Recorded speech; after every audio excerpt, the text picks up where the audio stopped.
Europe. Europe 1. L'économie, Emmanuel Dutheil, et en ce week-end de Pâques, il va y avoir plusieurs conflits sociaux. Et oui, des conflits emblématiques. On parle beaucoup de la grève à la SNCF. Ça va être la galère, mardi et mercredi prochain. Alors officiellement, ça commence même dès lundi soir. Et ce n'est sûrement que le début d'une longue série. Il y a la grève aussi chez Air France. Aujourd'hui, là aussi, c'est très suivi. Un quart des vols annulés quand même. Mais il y a aussi des conflits dans des entreprises dont on parle peut-être moins. Demain, par exemple, ça va être très tendu chez Carrefour. Les syndicats ont appelé à une grève générale. Selon eux, des magasins pourraient être totalement fermés ou bloqués. Mais à chaque fois, ce sont des revendications bien différentes. Alors c'est certain, la SNCF, c'est la question de la réforme qui pose problème. Chez Air France, les salariés qui se sont serrés la ceinture veulent un rattrapage salarial. Ils demandent 6% d'augmentation de salaire, impensable, dit la direction. La situation paraît très bloquée. 2 autres journées de grève sont d'ores et déjà programmées la semaine prochaine. Le dialogue social est catastrophique chez Air France. Il y a vraiment une incompréhension totale des deux côtés. La direction le dit, de telles augmentations mettraient en péril l'avenir de la compagnie.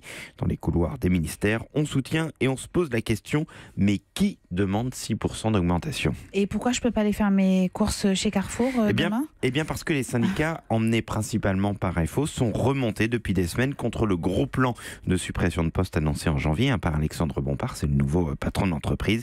Ils demandent au minimum une amélioration de ce plan de départ et sont vent debout contre la réduction du plan de participation. Ils étaient habitués à ce que ça représente un mois de salaire, même si ça avait un petit peu baissé ces dernières années.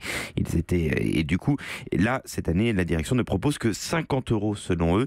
La direction a quand même annoncé que ça pourrait être un petit peu compensé, mais ça ne suffit pas à calmer les esprits. Dites-moi, ces mouvements, Emmanuel, pourraient avoir un petit impact économique ? Oui, alors du côté de l'UMI ou de l'UMIH, ça dépend de la façon dont on a envie de prononcer, qui est l'une des grosses fédérations de l'hôtellerie et de la restauration, on s'inquiète. Ils disent constater un recul de 10% du taux d'occupation pour le mois d'avril. Selon eux, cette baisse représente une perte de 150 millions d'euros pour l'hôtellerie.